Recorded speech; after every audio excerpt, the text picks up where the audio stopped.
L'annuale addestramento congiunto sulle 3 cime di Lavaredo tra il Soccorso Alpino della Guardia di Finanza di Auronzo e Cortina e il Soccorso Alpino e Speleologico Veneto di Auronzo si è tramutato in tragedia. Stamattina attorno a mezzogiorno, conclusa la simulazione del soccorso con verricello di un infortunato in parete, l'elicottero delle Fiamme Gialle di Bolzano è risalito in quota per recuperare 4 soccorritori in sosta alla cengia della piramide, propagine della cima grande. Uno di loro, l'appuntato scelto Sergio Francese, è stato urtato dal rotore del velivolo che si era avvicinato alla parete per procedere all'imbarco in modalità overing, manovra durante la quale l'elicottero libera in aria appoggiando un solo pattino.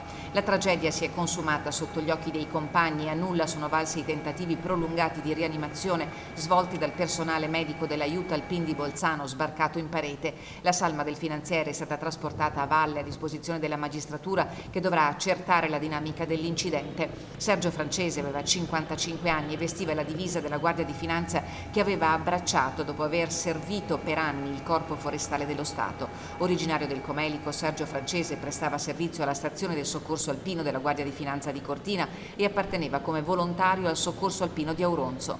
Commozione e partecipazione al dolore del figlio 17enne e dei familiari è stata espressa dal presidente del Soccorso Alpino Veneto Selenati e dal presidente nazionale dell'Antonio. Numerosi messaggi di cordoglio giunti in queste ore dalle massime cariche istituzionali, in testa il governo, con i ministri dell'Economia e delle Finanze Gualtieri, dell'Interno Lamorgese e dal comandante generale della Guardia di Finanza Zaffarana. Anche l'amministrazione provinciale di Belluno, presente all'esercitazione con il consigliere delegato alla protezione civile Massimo Bortoluzzi, ha rivolto alla famiglia di Sergio Francese sentimenti di vicinanza e di condivisione del dolore, estesi alla grande famiglia del Soccorso Alpino, sempre in prima fila per gli altri.